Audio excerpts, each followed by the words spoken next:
Ya, PT Bursa Efek Indonesia mencatat hingga Oktober 2021 nilai emisi efek mencapai 32,3 triliun rupiah. Angka tersebut berasal dari 40 emiten baru dan diproyeksikan akan terus meningkat. Hal ini seiring dengan masih banyaknya calon emiten yang ada di dalam pipeline sebanyak 29 perusahaan.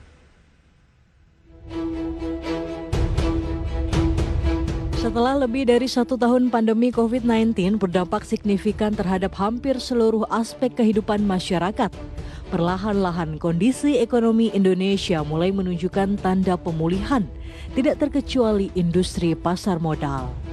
PT Bursa Efek Indonesia mencatat hingga Oktober 2021 nilai emisi efek mencapai 32,3 triliun rupiah. Angka tersebut berasal dari 40 emiten baru yang mencatatkan sahamnya di BEI. Dan angka tersebut diproyeksikan akan terus meningkat seiring dengan masih banyaknya calon emiten yang ada di dalam pipeline sebanyak 29 perusahaan. Adapun jelang akhir tahun, indeks harga saham gabungan juga kembali mencetak rekor tertingginya di level 6.714,16. Kemudian kapitalisasi pasar mencapai 8.215 triliun rupiah dan rata-rata nilai transaksi mengalami peningkatan hingga 45%. Selain itu, jumlah investor di pasar modal juga turut mengalami peningkatan hingga 7 kali lipat, mencapai 6,7 juta, di mana jumlah investor aktif yang bertransaksi mencapai 200.000 investor. Direktur Utama PT Bursa Efek Indonesia Inarno Jayadi menjelaskan nilai emisi efek yang sudah didapat hingga Oktober mencapai 32,3 triliun rupiah, di mana angka tersebut merupakan yang tertinggi selama 10 tahun terakhir dan terbesar di kawasan ASEAN. Inarno menambahkan, meski masih di tengah pandemi COVID-19, BEI tetap melaksanakan program sosialisasi dan edukasi kepada para calon investor dan perusahaan tercatat mengenai industri pasar modal secara hybrid. Hal tersebut merupakan komitmen BEI sebagai otoritas pasar modal untuk meningkatkan jumlah investor dan emiten baru. Jakarta, Gilang Praditya, IDX Channel.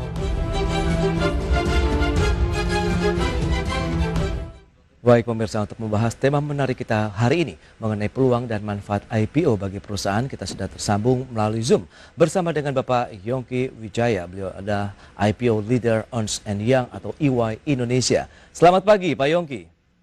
Pagi Pak Pras. Salam Pagi, sehat Bapak, Pak. Ibu. Sehat Pak, terima kasih. Ya, terima kasih juga atas waktunya. Ini kita akan membahas seberapa pentingnya sebenarnya IPO ini bagi perusahaan-perusahaan begitu ya. Mungkin bisa dijelaskan terlebih dahulu di awal ini, seberapa penting menurut Anda dari EY Indonesia terkait dengan perusahaan yang ingin IPO ataupun mencatatkan saham mereka di pasar modal Indonesia ini Pak Yongki. Baik Pak Pras, perusahaan terbuka atau yang sudah mencatatkan saham di bursa itu biasanya memiliki companies values yang berbeda Pak ya, jadi naik kelas istilahnya gitu. Artinya bahwa mereka sudah punya valuation terhadap harga sahamnya. Jadi kalau mereka satu hari misalnya ada banyak keperluan ya untuk brand awareness, kemudian misalnya satu hari ada yang exit dari pemegang saham juga mudah menentukan harga saham. Dan yang paling penting sebetulnya itu fundraising Pak. Jadi memang sebagai perusahaan terbuka akan sebagai awal, setelah itu mereka bisa mengeluarkan obligasi, bisa mencatatkan saham di periode berikutnya. Selain itu memang yang paling penting juga bahwa perusahaan terbuka itu biasanya menarik minat bagi karyawan-karyawan terbaik untuk bekerja Pak. Kemudian juga di industri competition ya. Okay. Jadi kalau misalnya kompetitornya go public, wah kok saya belum go public gitu ya. Nah ini biasanya memang tantangan atau challenge bagi perusahaan-perusahaan untuk berusaha masuk menjadi IPO companies gitu Pak. Baik, di tengah juga kondisi ekonomi yang masih terdampak pandemi COVID-19, tidak hanya di Indonesia pun global mengalami hal yang sama. Menurut Anda, kalau kita mencari timing yang pas begitu untuk perusahaan ingin mencatatkan saham mereka di Bursa Efek Indonesia, ini posisinya seperti apa nih yang terbaiknya kira-kira? Iya, jadi untuk bisa mencatatkan saham itu kan perlu persiapan ya Pak. Jadi sebetulnya jangan tunggu market atau timing, karena menurut saya setiap perusahaan strukturnya berbeda, industrinya berbeda, ya. Mungkin perlu dipersiapkan mengenai governance, ya. Jadi hal-hal yang selama ini mungkin hanya melihat pada laporan keuangan, saya rasa banyak hal lain juga, ya. Sekarang juga di OJK, di IDX, concern dengan sustainability report. Jadi menurut saya setiap perusahaan yang ingin IPO sesiap mungkin. Jadi mereka juga melihat kepada banyak aspek, termasuk human resources, termasuk mengenai equity story ya, kira-kira mereka mau jual berapa lembar saham. Lalu juga dalam banyak hal kita harus mempersiapkan sedini mungkin mengenai penggunaan dananya untuk apa gitu Pak. Jadi memang jangan tunggu market menurut saya, karena persiapan cukup banyak Pak. Ya. Berarti tidak harus menunggu marketnya stabil, dalam artian proses pemulihan yang masih berlangsung seperti saat ini Pak Yongki.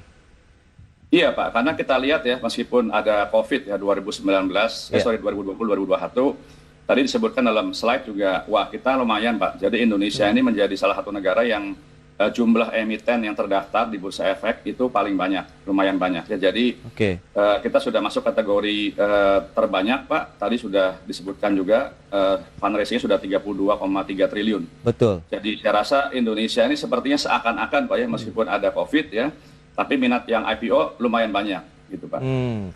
Dan kita tahu juga beredar informasi begitu meskipun secara informal yang menyebutkan bahwa proses IPO ini rumit, kemudian membutuhkan waktu yang lama. Apakah mekanismenya memang seperti itu atau sekarang semakin mudah ini Pak Yongki? Begini Pak, jadi memang rumit tidak tergantung kepada structure Pak ya, terutama. Jadi kalau anak perusahaannya banyak ya, atau kemudian perusahaan ini belum melakukan pembenahan terkait dengan kesiapan misalnya penyajian laporan keuangan, karena itu kan perlu waktu Pak ya.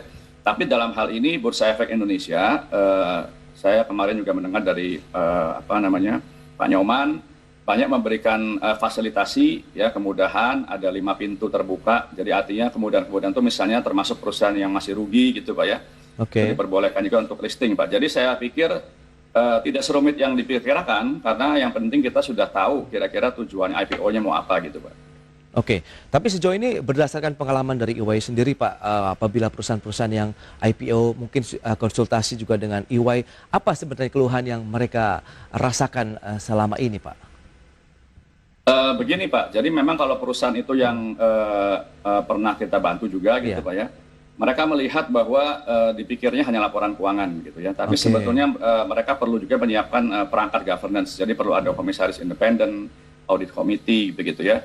Lalu kemudian yang penting juga begini Pak, perusahaan-perusahaan yang mau IPO itu bukan hanya sekedar gengsi ya, mereka harus bisa membuat namanya equity story. Jadi use of proceed, tujuan penggunaan dana juga harus dijabarkan dengan baik. Nah, ini yang kita bantu bahwa itu yang sebagai cikal bakal Bapak atau Ibu sebagai pemilik usaha atau business owner, tujuan IPO apa? Itu yang paling penting Pak. Jadi tujuan IPO itu kita definisikan dulu supaya jelas untuk kepentingan apa. Setelah itu baru kita melihat mau floating berapa persen dan sebagainya. Tapi saya rasa banyak family business saat ini, tech company juga BUMN Pak, itu mereka menggunakan pasar modal sebagai sarana untuk melakukan fundraising atau peningkatan governance gitu Pak. Itu dia menarik karena banyak juga perusahaan-perusahaan yang berbasis keluarga. Seperti apa mekanismenya? Apakah ini justru akan membantu mereka? Dan berikut ini akan kami sampaikan infografik untuk Anda. Kita lihat yang pertama, ini adalah jumlah investor pasar modal Indonesia. Kita lihat perkembangannya luar biasa sekali. Meskipun pandemi melanda Indonesia, namun nampaknya tidak menyurutkan calon investor nih untuk ikut berpartisipasi dalam pasar modal Indonesia. Kita lihat peningkatannya. Dari tahun 2018 ada kenaikan 53,41%, di tahun 2019 menjadi 2,48 juta investor. Kemudian meningkat lagi hingga tahun 2020 naik 56,21% menjadi 3,88 juta investor. Dan di tahun 2021 peningkatan ini juga mendapatkan pencapaian yang luar biasa pemirsa. 74,15% menjadi 6,76 juta investor, hampir 2 kali lipat dibandingkan dengan tahun 2020. Ini pun data per 29 Oktober 2021. Next, kita akan lihat dari sisi manfaat dari IPO bagi perusahaan apa saja. Yang pertama, akses terhadap pendanaan di pasar modal, kemudian meningkatkan kepercayaan untuk akses pinjaman, menumbuhkan profesionalisme, meningkatkan citra perusahaan, kemudian meningkatkan likuiditas perusahaan, serta adanya peningkatan nilai perusahaan atau company value. Baik, kita akan kembali berbincang bersama dengan Bapak Yongki Wijaya. Beliau adalah IPO Leaders dari Ernst & Young EY Indonesia. Baik, Pak Yongki, kita akan lanjutkan kembali Pak pembahasan menarik pagi ini. Ini kalau kita bicara dengan kenaikan luar biasa dari investor pasar modal, sejauh mana ini bisa menjadi sinyal positif? Paling tidak ini ada fundamental yang kuat apabila mereka menjadi perusahaan tercatat di pasar modal Indonesia, Pak Yongki. Iya, betul sekali Pak Pras. Jadi transaksi terakhir 2 tahun terakhir mungkin karena efek work from home Pak ya, itu 60% dari investor retail tadi itu Pak itu milenial, jadi generasi di bawah umur 40 tahun. Oke. Dan ini artinya bahwa prospek ke depan itu tentunya sangat baik ya, tidak hanya institutional investor begitu Pak. Baik, berarti ini sudah mendapat sinyal yang oke. Lantas bagaimana dengan manfaat yang tadi sudah dijabarkan? Ada akses terhadap pendanaan di pasar modal, tadi Anda sudah katakan memang ini fundraising juga untuk perusahaan yang IPO. Kemudian ada kepercayaan untuk akses pinjaman, profesionalisme, citra perusahaan, kemudian likuiditas. Bagaimana ini benar-benar apakah terbukti Pak kalau misalnya perusahaan yang sudah melantai di Bursa Efek Indonesia, manfaat tadi bisa segera dirasakan Pak Yongki? Iya Pak Pras, jadi kalau kita IPO atau go public itu yang kita sajikan adalah prospek usaha dan biasanya historis dalam bentuk laporan keuangan gitu Pak ya. Jadi kinerja ke belakang maupun ke depan prospeknya.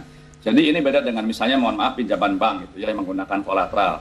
Nah pada waktu mempersiapkan tadi laporan keuangan dan kinerja itu Pak, itu kan tidak hanya sekedar membuat laporan keuangan. Baik. Tapi di belakangnya itu ada banyak hal. Artinya bahwa persiapan-persiapan perusahaan ini juga berarti siap untuk dilakukan due diligence, semua transaksi harus transparan. Jadi misalnya contohnya, dulu transaksi dengan pihak terafiliasi itu mungkin tidak perlu terlalu banyak didisclose ya.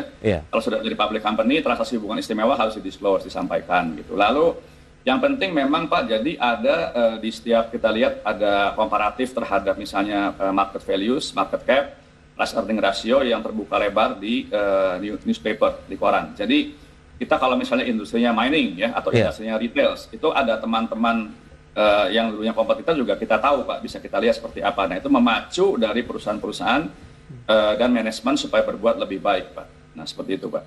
Itu dia, berarti ada sisi company value-nya juga langsung terangkat begitu ya Pak Yongki ya? Iya, karena kan kepercayaan investor berbeda Pak. Artinya perusahaannya sudah banyak, sudah melalui review daripada OJK, Bursa Efek Indonesia, mungkin dengan investor-investor juga ada due diligence seperti itu Pak ya. Jadi ada akuntan yang mengawasi, ada legal consultant, ada banyak pihak Pak. Itu yang membuat governance perusahaan menjadi lebih baik begitu Pak. Oke, itu dia. Banyak parameter yang menjadikan perusahaan akan semakin baik begitu ya apabila memang menjadi perusahaan tercatat di pasar modal Indonesia. Nah Pak Yongki tadi sempat tertunda ini bicara mengenai perusahaan yang berbasis keluarga. Bagaimana ini dari proses IPO sendiri di pasar modal? Apakah benar-benar ini akan memberikan satu manfaat yang juga cukup besar, entah itu bagi perusahaan, karyawan maupun secara prospek untuk produksi ataupun sektor usahanya sendiri? Iya, jadi simpelnya mungkin begini Pak Pras analoginya ya. Jadi kami banyak membantu juga, terutama sekarang sudah turun kepada mungkin generasi ketiga gitu, generasi kedua ya terhadap perusahaan keluarga. Yang lucu begini, saya bilang sama pemilik bisnis ya, Anda sekarang punya berapa persen? Oh 100% Pak. Nilainya berapa? Misalnya nilainya X 100 juga gitu ya, 100 miliar gitu ya. Kalau Anda jual sedikit saham kepada publik, ya, Anda hanya punya misalnya 70%, tapi nilainya meningkat 2 kali lipat dengan 70% itu nilainya menjadi 200 miliar, mau nggak gitu? Oh mau dong Pak Yongki ya. Jadi artinya bahwa itu adalah pasar modal itu membantu meningkatkan value yang selama ini mungkin tidak terrefleksi Pak. Jadi perusahaan publik yang tadinya dari family business itu lebih senang karena mereka sekarang sudah punya pegangan value. Lalu kalau mau exit, misalnya anaknya ada yang di luar negeri dan sebagainya atau beberapa keluarga ingin exit ya, mendirikan bisnis berbeda, mereka tinggal jual di pasar modal gitu Pak. Tapi poinnya adalah bahwa ini membantu istilahnya succession ya terhadap the next generation. Karena kita juga dengar banyak juga perusahaan keluarga yang misalnya ya berhenti di generasi kedua, ketiga, keempat itu karena berantem gitu Pak. Nah ini kan ada direksi professionals, ada pengawas, nah itu membantu family business menjadi lebih sustain gitu Pak. Tapi sejauh juga pengalaman EY Indonesia, kendala ataupun hambatan yang selama ini dirasakan bagi perusahaan-perusahaan keluarga, terutama tadi yang ingin melakukan IPO, lebih kepada karena apa sih Pak Yongki? Ya, lebih kepada misalnya transparansi ya. Jadi selama ini misalnya mereka punya supply chain, distributornya, keluarga dan sebagainya. Itu Oke. kita harus disclose semua gitu ya. Lalu misalnya dulu kepemilikan aset atau aktiva ada yang nama pribadi, kita harus menjadikan nama PT begitu Pak. Jadi pada prinsipnya pada awalnya perlu diberikan semacam edukasi kepada family business ini bahwa kita untuk ke arah yang lebih baik. Jadi company's value akan menjadi lebih baik, lebih sustain ke depannya ya. Dan mereka sebetulnya bisa bersaing dengan lebih baik karena apa? Pendanaan itu dari pasar modal itu tergantung kepada appetite investor ya. Jadi banyak perusahaan-perusahaan keluarga itu yang ternyata bagus jadi disenangi oleh investor gitu Pak. Oke, itu dia untuk perusahaan-perusahaan yang berbasis keluarga. Tapi menarik adalah perusahaan-perusahaan yang sekarang adalah berbasis teknologi atau new economy. Eranya saat ini kan luar biasa sekali. Tapi kenapa mereka justru ingin juga ini tercatat di Bursa Efek Indonesia ini Pak Yongki? Anda melihat fenomena apa? Dekarkon, unicorn, begitu mereka ramai-ramai ingin masuk di pasar modal kita. Iya, jadi dalam beberapa hal perusahaan-perusahaan tech itu Pak saat ini sudah dimasuki atau sudah dibantu oleh beberapa private equity, venture capital, Pak ya. Nah, mereka ingin perusahaan ini kemudian menjadi perusahaan publik juga ya, dengan harapan satu hari mereka bisa exit. Tapi memang pendanaan dari pasar modal itu yang paling efektif, Pak, karena mereka pasar modal itu bisa mengakomodasi mengenai future, mengenai laporan keuangan saat ini, dan mengenai bagaimana bisa berkontribusi kepada dunia digital industri 4.0 misalnya begitu. Jadi kalau kita misalnya perusahaan tech company ini belum menghasilkan profit ya, itu kan biasanya kalau menggunakan pinjaman konvensional agak susah ya, misalnya dengan perbankan gitu. Nah, pasar modal ini mengakomodasi tech company, renewable energy, beberapa perusahaan yang dalam proses istilahnya dalam berkembang gitu, tetapi memiliki prospek yang baik untuk bisa berkiprah di pasar modal. Nah, ini kita beberapa juga punya investor yang khusus, Pak. Jadi kan investor itu ada yang senangnya dengan misalnya mining ya, atau dengan plantation. Nah, untuk tech ini sekarang banyak investor-investor atau milenial yang suka dengan tech company, termasuk pegawainya, Pak. Mereka punya program namanya ESOP dan MSOP. Mereka bangga menjadi pemegang saham, misalnya PTX yang menjadi perusahaan startup itu, gitu, Pak. Oke, lantas sejauh mana potensinya, entah itu bagi investornya yang menanamkan dana mereka dan juga bagi perusahaan? Pak Yongki, tadi sempat tertunda, ini perusahaan-perusahaan Dekarkon, unicorn yang masuk di pasar modal Indonesia, seberapa besar potensinya dan seberapa menarik juga ini bagi para investor di pasar modal? Iya Pak, jadi Indonesia itu kan sangat kaya dengan beragam industri, demografik, benefit, population begitu. Jadi sepertinya banyak perusahaan-perusahaan tech company yang berbagai macam bidang ya. Itu bisa dengan baik berkembang karena kita punya population yang cukup baik. Jadi market Indonesia cukup baik. Dan oleh karenanya kemudian tentunya dengan konfigurasi mereka kemudian juga banyak dilirik oleh investor luar negeri. Nah, investor luar negeri ini juga bukan kelas-kelas yang ini Pak ya, ada modal seperti SoftBank, Alibaba dan sebagainya sudah mulai masuk ya. Jadi ini kemudian memberikan semangat ya, penyemangat buat unicorn atau perusahaan-perusahaan tech company yang lain untuk ikutan go public gitu ya, karena kalau tidak go public Pak, nanti biasanya kan para investor yang sudah masuk duluan itu bagaimana exitnya gitu ya, tidak ada valuation dan sebagainya. Jadi ini sebetulnya suatu fenomena yang baik Pak, karena dengan semakin banyak tech company yang listing di bursa, itu kita bisa membuat satu segmen tersendiri ya. Jadi kalau kita lihat itu kan selama ini segmen-segmennya mungkin konvensional Pak ya, sektor gitu, perbankan dan sebagainya. Tapi ini ada tech company pun mungkin ada beda-beda ya, ada yang kemudian marketplace dan sebagainya. Jadi kita berusaha bahwa Bursa Efek Indonesia itu bisa menjadi yang terkemuka juga di Asia Pasifik, terutama untuk tech company yang berkembang di Indonesia gitu Pak. Baik, dari sisi regulasinya menurut Anda bagaimana Pak Yongki untuk perusahaan-perusahaan berbasis teknologi seperti saat ini? Karena kan kemarin minatnya juga luar biasa dan Anda katakan millennials ini juga banyak yang menyasar nih emiten-emiten yang berbasis teknologi. Iya Pak, jadi kami kemarin juga mendapatkan arahan dari Bursa Efek Indonesia, akan keluar peraturan baru ya, mungkin sudah disosialisasikan juga mengenai kemudahan-kemudahan bagi tech company, perusahaan-perusahaan berbasis misalnya renewable energy, infrastructure, sehingga mereka bisa mudah mencatatkan saham di bursa, bukan mudah bisa lebih cepat ya, karena misalnya dulu kan ada requirement mengenai kalau IPO itu harus punya net tangible asset berapa gitu ya.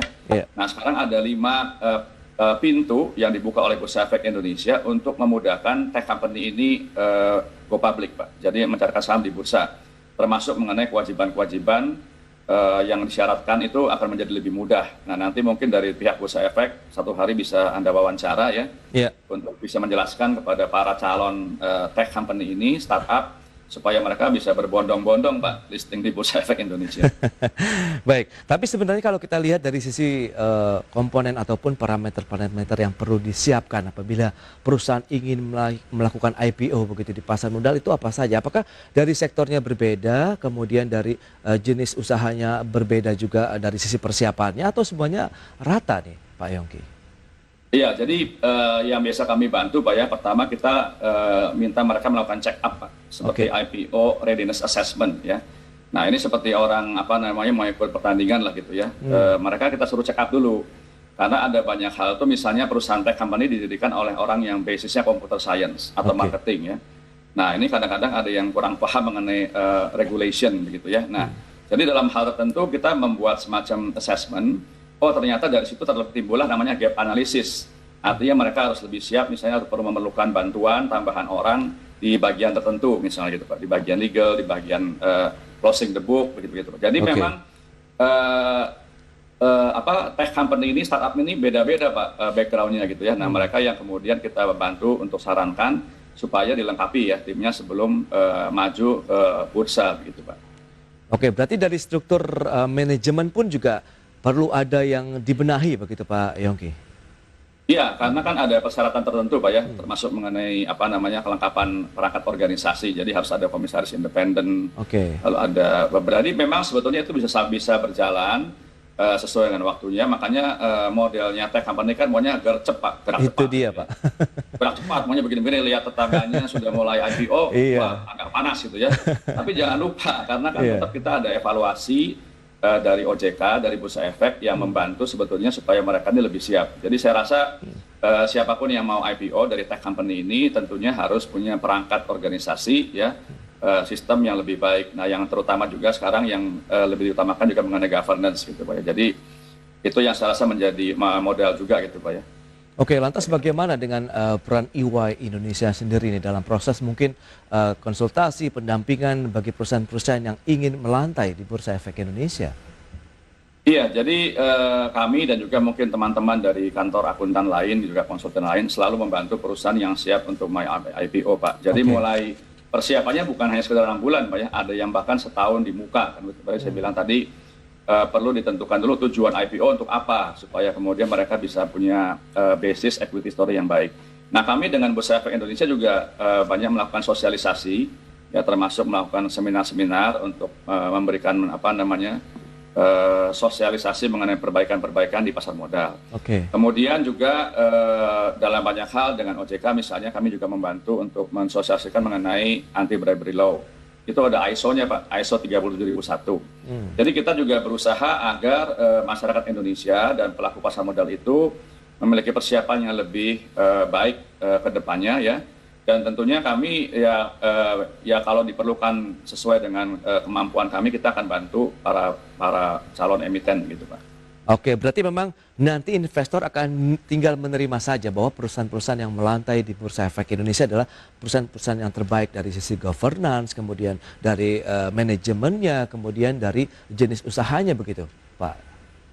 Iya, jadi mereka kan biasanya melakukan namanya due diligence, Pak ya, uji tuntas seperti itu ya. Nah, tapi tentunya kalau perusahaan itu uji tuntas oleh calon investor, belum siap, ya agak repot. Jadi makanya sebelumnya perlunya bantuan dari konsultan itu adalah supaya sebelum dilakukan uji tuntas oleh para investor atau oleh underwriter ya, Pak ya, itu mereka sudah siap lebih dulu. Jadi istilahnya kita mempersiapkan sebelum-sebelumnya, Pak. Karena kalau udah tinggal bertanding 3-6 bulan kemudian itu kan kita harus benar-benar siap gitu, Pak. Jadi fungsi kami memang membantu sebelumnya, termasuk mungkin dari bidang strukturnya gitu ya, perpajakan ya, lalu compliance dengan accounting standar dan sebagainya, kira-kira begitu, Pak. Baik, dari sisi mekanismenya apakah juga pendampingan dilakukan secara terus-menerus atau mungkin lebih kepada konsultasi saja sih kalau kita bicara mengenai bagaimana menjaga bahwa perusahaan ini kan persiapannya sejak dari awal, kemudian dijaga bahwa track recordnya juga harus tetap terjaga sampai menuju IPO dilakukan begitu, Pak Yongki? Iya, jadi tadi saya sebutkan Pak, kalau kita sudah membantu melakukan assessment, Iya. dan ada gap analisis, Mm-mm. kita berikan mereka kesempatan juga untuk mengembangkan Pak. Jadi kalau mereka bilang, oh ini Pak Yongki ada 8 items yang masih kurang, Oke. yang 4 saya mau kerjakan sendiri, karena saya Oh. punya tim yang baik. Tapi yang 4 ini Iya, mohon iya. dibantu ya, karena ini kita perlu juga misalnya masukan-masukan, dan tidak harus dari satu kantor yang sama Pak. Jadi Oke. kami juga sering bekerjasama dengan konsultan lain untuk membantu mempersiapkan perusahaan-perusahaan ini Ya. sehingga siap untuk masuk bursa gitu Pak. Baik, berarti siap dan mandiri menuju IPO begitu ya Pak Yongki ya. Iya, iya. Baik, optimisme Anda nih terakhir bagaimana dengan pasar modal Indonesia, kemudian apakah benar-benar pasar modal masih menjadi daya tarik nih bagi perusahaan-perusahaan untuk menjadi anggota Bursa Efek Indonesia ke depannya?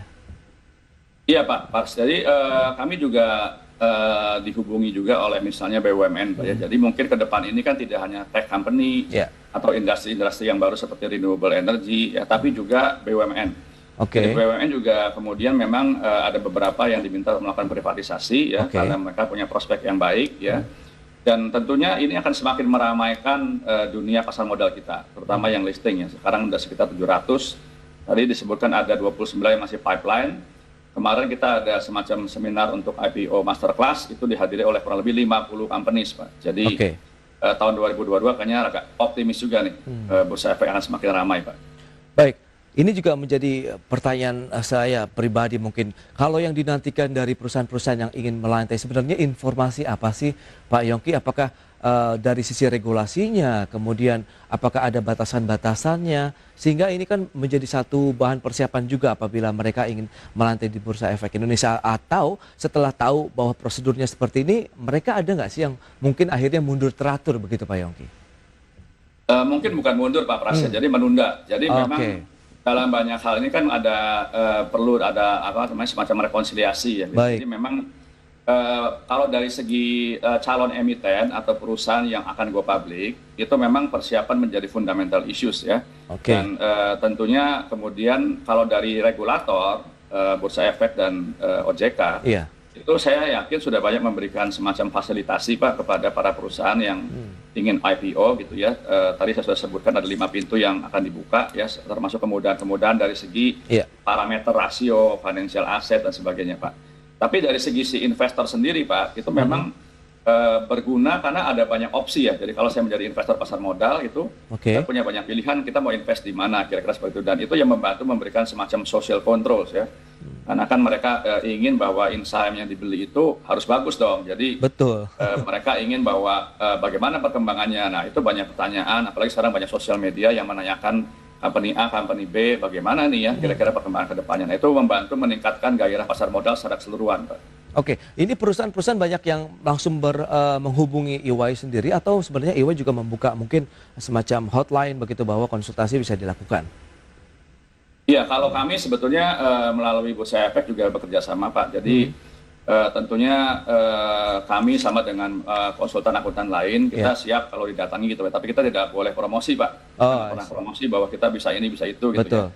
Enggak, kita secara independen juga punya proses di kantor mengenai persiapan-persiapan yang perlu dilakukan seperti itu Pak. Jadi memang Oke. kita terbuka lebar, tapi konsepnya kami bersama-sama dengan Bursa Efek Indonesia selalu siap. Even kami pernah roadshow di beberapa daerah yang punya potensi untuk IPO Pak ya, Surabaya Nah, misalnya. itu dia. Jadi, itu Pak. Jadi ya kita harapkan dari situ akan ada banyak kesempatan di mana perusahaan daerah juga punya ambisi atau appetite untuk IPO Pak. Nah itu yang kita fasilitasi dengan bekerja sama dengan beberapa konsultan lain kira-kira. Betul, menarik karena kalau kita lihat dari perusahaan-perusahaan daerah yang ingin go public pun sebenarnya minatnya cukup tinggi karena juga sudah ada arahan begitu ya dari Kementerian pemerintah lah secara umum. Tapi Anda melihat sebenarnya kalau dari pemerintah daerahnya kah atau dari perusahaan-perusahaan daerah ini tantangannya lebih kemana sih Pak dibandingkan dengan perusahaan-perusahaan biasa yang ditangani EY begitu dibandingkan dengan perusahaan daerah atau sama saja? Iya, kalau perusahaan daerah atau swasta nggak ada masalah Pak ya, karena kan tinggal family business yang menentukan. Tapi kalau kemudian terkait dengan kepemilikan dari Pemda, tentunya harus ada izin mungkin dari DPRD setempat gitu Pak ya. Tapi fungsinya bahwa saat ini kan diperbolehkan di daerah itu melakukan semacam fundraising ya untuk pengembangan di daerahnya, entah untuk infrastruktur atau perbaikan-perbaikan sarana kesehatan, pendidikan gitu Pak. Jadi modelnya ada banyak bank daerah yang sudah TBK juga Pak. Betul. Bapak juga tahu ya. Nah itu beberapa memang arahnya ke sana, Pak. Jadi kalau di luar negeri itu banyak-banyak perusahaan daerah juga sudah IPO, Pak ya, untuk meningkatkan infrastruktur mereka dan itu menjadi semakin baik karena yang buat kita kan yang penting governance ini kalau kemudian sudah berlaku untuk semua pihak, nah ini lebih baik pelayanan kepada masyarakat juga, Pak. Baik, berulang kali Anda selalu menyebutkan governance. Berarti apakah ini akan menjadi level tertinggi dari beragam rantai ataupun faktor-faktor yang disiapkan perusahaan untuk melantai di Bursa Efek Indonesia ini, Pak Yongki? Iya, jadi kenapa saya selalu menekankan itu? Karena biasanya Pak yang paling ketinggalan tuh itu, Pak, dari secara edukasi. Jadi memang kami menekankan itu ya. Kalau misalnya membuat laporan keuangan itu kan sudah biasa gitu ya. Tapi kalau governance itu kan dalam banyak hal perlu kita sosialisasikan. Jadi code of conduct itu perusahaan itu harus bikin. Lalu disosialisasikan kepada semua pegawai gitu Pak ya. Beberapa juga kepada mereka punya supply chain, jadi kepada investor, kepada customer. Nah ini paling betul karena itu komponennya banyak kan Pak ya, termasuk mengenai hubungannya dengan aparatur negara dan sebagainya Pak. Jadi itu saya rasa kunci. Jadi nggak bisa kemudian perusahaan yang mau IPO itu tidak concern dengan governance, karena nanti akan menjadi kedepannya kurang sustain Pak ya. Sustain maksudnya perlu adanya perlakuan yang baik terhadap masa depan perusahaan publik itu. Masa depan investor juga. Itu dia, governance ini yang harus perlu diperhatikan karena ini menentukan bahwa kinerja kemudian kualitas perusahaan juga akan terbentuk nantinya apabila governance sudah menjadi bagian dari lifestyle perusahaan, begitu ya Pak Yongki? Jadi DNA Pak, jadi sudah tahu lah, artinya para pegawai juga tahu ya, tidak hanya untuk top management tapi juga dari sampai ke bawah. Itu dia, semua lini di dalam perusahaan menerapkan governance, berarti perusahaan itu juga akan memiliki kinerja yang baik juga. Pak Yongki, terima kasih banyak atas waktu yang diberikan dan pencerahannya. Ini luar biasa pagi hari ini mengenai IPO, manfaat dan juga tadi beberapa item yang perlu dicermati perusahaan-perusahaan yang ingin melantai di Bursa Efek Indonesia. Selamat melanjutkan aktivitas Anda kembali Pak Yongki dan stay healthy Bapak.